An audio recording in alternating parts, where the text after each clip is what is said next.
What's up, guys? Dimebot here. Welcome to the open beta for Star Wars Battlefront. Let's take a look at the settings menu here. So controls, we've got mouse and controller, invert flight, invert look, sensitivities for vehicle and soldier, and the same for controller. Down here, you've got your key bindings. So you've got, your standard controls, WASD, got ground vehicle, air vehicle, and soldier sets of controls. There are no secondary binds. You've got some emotes, you've got camera toggles, melee, that kind of thing, but no secondary rebinds. So you're out of luck if that's you prefer in your games. You're not going to get it here. Let's take a look at the gameplay menu. So you've got your soldier camera, first person, third, default, sprint mode. Couple things you could do with the heads-up display. Not really anything to customize where it is, but just turn things on and off. You have audio. You have one master volume slider, several dynamic ranges, and surround sound and enhanced stereo. I don't understand the master volume. It's 2015. We need separate audio sliders. I don't care if you're trying to go for some kind of scripted experience. Not everybody wants to hear the music. Not everybody wants the weapon sounds up that high. That's inexcusable. For video, you've got a nice brightness slider. You've got something I really like, which is these colorblind profiles. Off, and then the three major types. It even tells you what they are: red, green, yellow, blue, or blue, yellow. It's nice. You've got a wide variety of resolution settings. Pretty decent. Full screen, borderless. You've got your refresh rate, vertical sync. The field of view is set really low. I don't know why you would do this. I don't suffer from simulation sickness, but 55, you can't see anything, so bump it up to 70. Motion blur, resolution, scale, graphics quality, everything's maxed out auto right now. You've got your standard options: texture quality and filtering, lighting quality, shadows, effects, post-process, mesh, terrain quality, ground cover, anti-aliasing, which actually does tell you what it is, which I appreciate, and ambient occlusion. So not a terrible graphics options menu. The audio options menu is awful, though. In the beta, multiplayer and single player are available. Single player is just survival right now, and it's very meh. So let's hop into multiplayer. You've got two modes available: Drop Zone and Walker Assault. We'll take a look at both, starting with Drop Zone. So it's an 8-on-8 gameplay mode. The idea is that escape pods are coming down, and you're fighting to claim them first. So you run up to the pod, and you grab it. Cards are a interesting little feature. Not something that's been done before, but still I kind of like the idea. So you get to unlock different things at different levels, and then you can take 3 cards in your loadout. Each one has a cooldown. I'm going to take my thermal detonator, my cycler rifle, and my ion shot. So let's go ahead and jump in. Not available on visual customizations in the beta yet. I wish it was. So we're going to take our E11 blaster rifle, and is it equipped? It's equipped. And we are going to hop into the match. So match started. Here we go. Activate the escape pod to start claiming it. Defend the pod while it's being claimed. The side that claims the most escape pods wins. Very simple. Nothing that hasn't been done before in any other game. So here we go. Now, one thing you'll notice right off the bat is it's a very good-looking game. I'm certainly not going to take that away from it. It looks great. Aside from some weird lag issues, which I attribute to beta servers, I've had it running very well so far. So you see the starter stories in the background. Laser fire looks great, obviously, and have a thermal detonator, boys. So here's the escape pod. We gotta go claim it. One of the problems that I run into in this mode is people don't want to play the objective, and when you try to, you get killed. So go ahead and warn you now, if you came here for pro level gameplay, you're in the wrong spot. This is more a first look commentary. What do I think about it? It's very pretty crashed X-Wing there. So let's talk a little bit about the positives and negatives of this mode and of Battlefront in general in the beta. Keep in mind all this is on the beta, not a reflection of the fun game.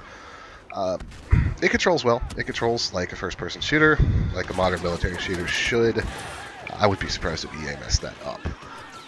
That being said, it also feels like a modern military shooter with a coat of Star Wars paint.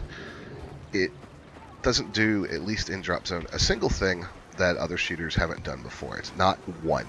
The car system has been done before. Laser guns, they've been done before. The time to kill is very quick. Again, something that's done a lot. Call of Duty comes to mind instantly. Extremely quick time to kill. Grenades, they might be called thermal detonators here, but they're still grenades. The cycler rifle, it might be called something different, but it's still a sniper rifle. So this could easily have been a Call of Duty science fiction game with a different title, and they've just slapped the code of Star Wars paint on it. Basically, important to note, what I just walked by there was an environmental hazard. If I fell down into that pit, it would begin taking my health until I got out. Basically, a lot of what Battlefront feels like. Oh, hello. Aww. Yep, there you go. You can see the pretty quick time to kill right there, and that was not where I wanted that to go. It feels like they basically pulled up a checklist of things that need to be in a modern military shooter. Go dead, and what? Okay. Well, there's some lag. It feels like they just had a checklist of things that need to be in a modern military shooter. They ticked them off, and then they slapped a Star Wars license coat of paint on it. And while the game is fun, it's a damn shame that they haven't done anything special with it. It doesn't even feel like they've tried to do anything special with it. The best thing I can say for the experience is that it's not terrible. It's just, at least in Drop Zone, extremely generic. So there's the active reload system. You see where I had to hit R to cool down the gun at the proper time. Basically, if you played Gears of War and are familiar with the active reload system in that game, it's the same thing, just with the laser rifle. Yet again, cribbing something from a game that's been done before. I know. Pretty much everything has been done in games, but it really stands out at lag. Okay, servers, you can calm down. It really stands out in some ways in this game when it's so pretty and the Star Wars theme is done so well that you have just the very generic stuff like that. It's off-putting. The other mode that's available, Walker Assault, is a little different. We will jump into that here in just a couple minutes because there's no way in hell we're winning this match. So, another pod coming in.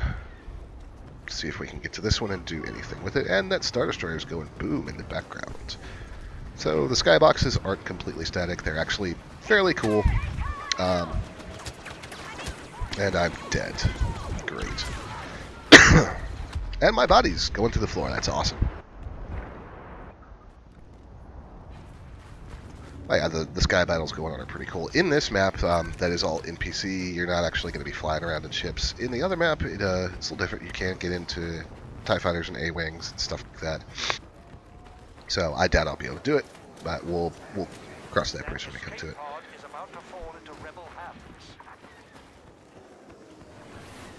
Alright, so let's see if we can get somebody with the cycler rifle here. One neat thing about this weapon, actually, is if the enemy deploys a personal shield, because the shield is meant to stop energy weapons, the bullet from the cycler rifle will go right through it. Or right through my head. Great.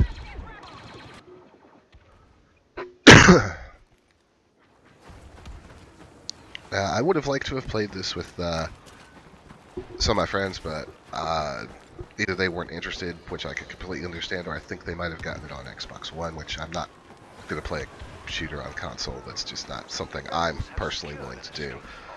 But that's a purely personal thing. So new pod incoming. Let's see here. And somebody escaping me. Fantastic.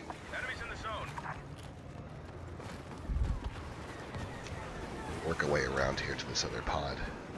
I do appreciate the way that this map allows you to kind of flank around. It's got multiple choke points, but it's also very hard to see sometimes.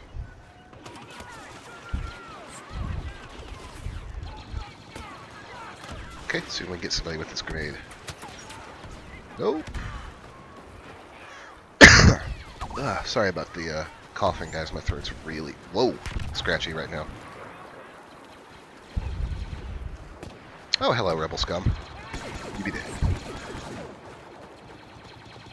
So, in addition to all the normal shooter trappings, this game also has the typical level up and unlock things based on your performance. So, you know, plus 100 points for the pod capture. When we get to the end of the mission, you'll be able to see Oh, no. Oh, I want those power-ups. Oh, so those little floating orbs are power-ups, things like orbital strikes and turrets. They're completely random, which adds a little bit of risk-reward and chance to it. When we get to the end of the level, you'll see that it'll have your typical experience bar that'll show me what awards and points I got and fill up the bar, and if I level up, it'll say, hey, here's some cool new stuff you can have, and buy it with the points that the cash you get from turning in your points, and rinse and repeat until you unlock all the cool stuff that lets you kill everything. And great, more lagging rebels. That's their greatest weapon, is actually lag. It's not Bothans, it's not, you know, fleets of calamari cruisers. Nope, rebels, their secret weapon is lag.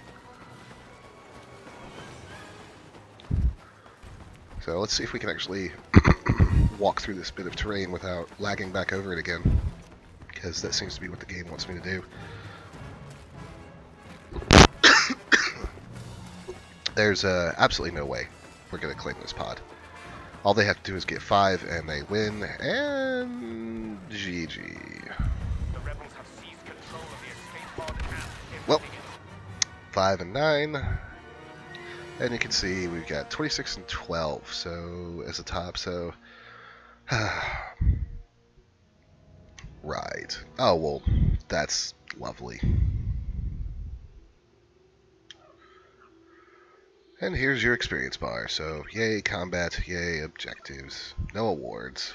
So, look familiar? It should. It's in Battlefield, it's in Titanfall, it's in Call of Duty, something similar in Halo. Yes, thank you for playing.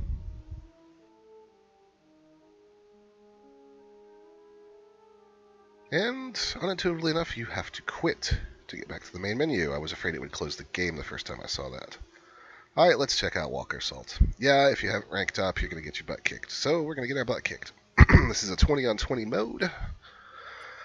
So, the idea here is simple. The Empire's on Hoth. They want to kill the rebels. They've put out AT-ATs to do it. We got to stop them if you're the rebels, and to do that, you have to get to uplinks, and uplinks will call in Y-Wings to bomb the AT-ATs.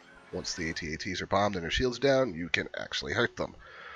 If one or more of the AT-ATs actually get where they're going, then you lose. And you almost always lose. This map, I've watched a bunch on Twitch, watched a lot of people play it in the early builds that they got from EA before the beta came out on Thursday, and the rebels almost never win. So here we are. This is a very pretty map if you like white. And can I please switch to third person?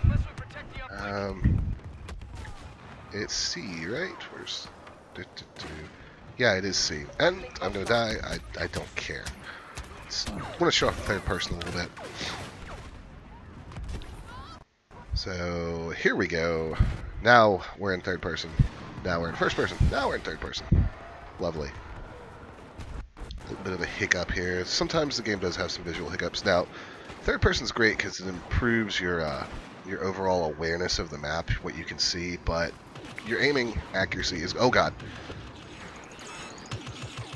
Your aiming accuracy is definitely going to suffer. So there's definitely a trade-off there. And that's an ATST. That's not okay. Let's see if we can take it down. So these things, as you can see, can take a decent amount of punishment. Let's see how it likes a cycler shot. There we go.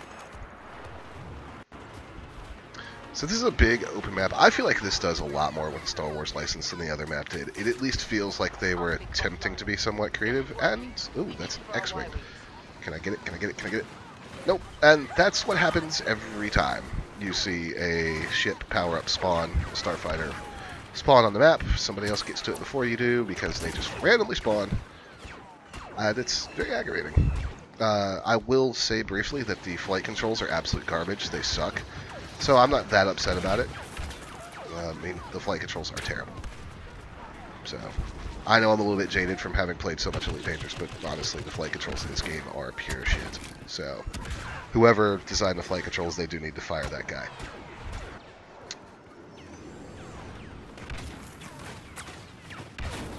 So we'll run back inside here. Now this is kind of cool. You can go into the rebel base, as you saw it in the movie. It's got those iconic corridors. Got an X-wing parked right there, airspeeder. very atmospheric. It's very cool and very well done. You've even got that really, really aggravating attack siren, under attack siren that they had in the movie, that I was just like, please shut that thing up. And it gives you a nice little way to try and flank around. Okay, so we've got an uplink online now. You can see the AT-ATs out there in the distance, you know, doing their thing. And hopefully in this map we'll get to see one of the... Oh, there's somebody in that turret. We'll get to see one of the other cool things, which is Luke Skywalker and Darth Vader are actually power-ups you can get on this map, and they are extremely cool. So let's see what we can do here.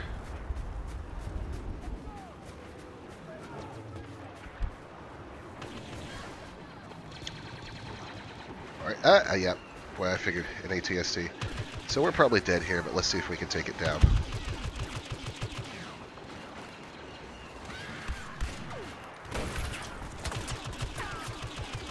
Nope, yeah, we're dead. Well, we killed 2 ATSTs this round. I suppose that counts for something. Alright, back in we go. Oh god, there he is. Also, stormtroopers, really hard to see it in white uniforms against white snow.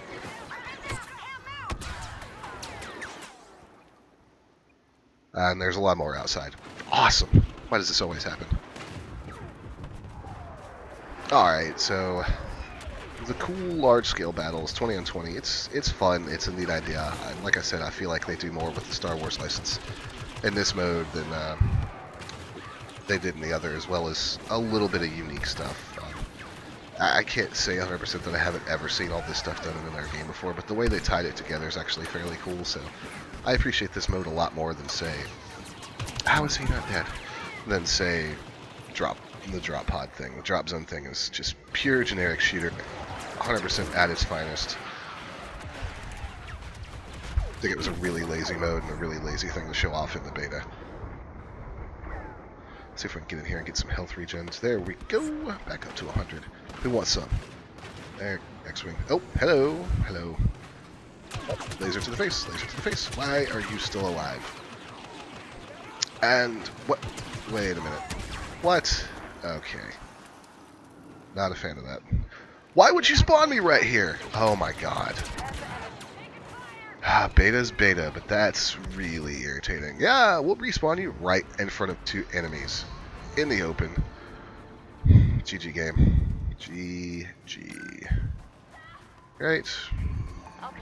So let's, you know, advance back down this way and see what we can do.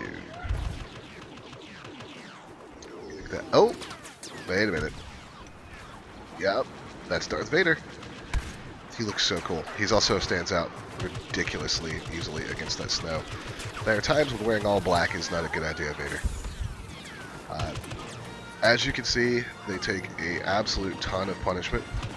Him and Luke both. He's just killed me by deflecting my blaster shots back at my face. So one thing I want to talk about real quick, because it just happened. This game, even when you play in full screen, when you're in the menus, for some reason, does not constrain your mouse to the window. I don't understand that. Oh, cool, lightsaber. Well, no, that was a quick lightsaber duel. It doesn't constrain your cursor to the window, which is idiotic. I don't understand it. It's such a dumb problem. When I'm moving around in menus, I don't want to accidentally click out of my game because you can't figure out how to constrain a mouse to a window. It's just unacceptable. One of the many little quibbles I have with some of the stupider technical aspects of this game, like that sound menu.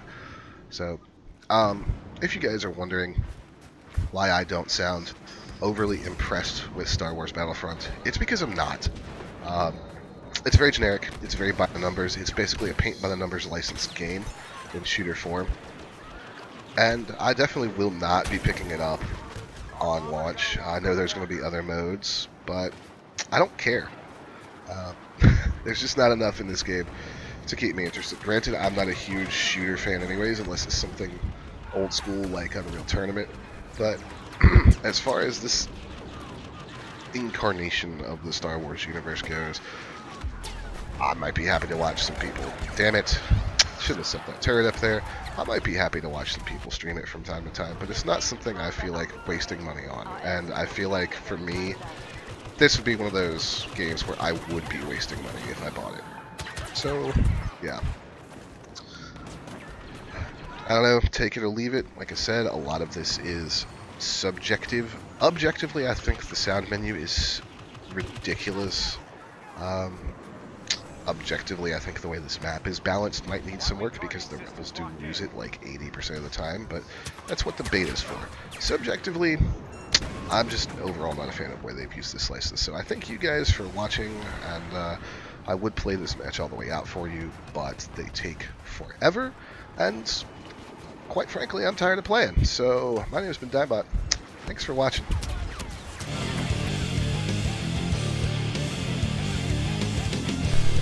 Like what you saw? Click subscribe so you don't miss anything, or click on one of these other videos.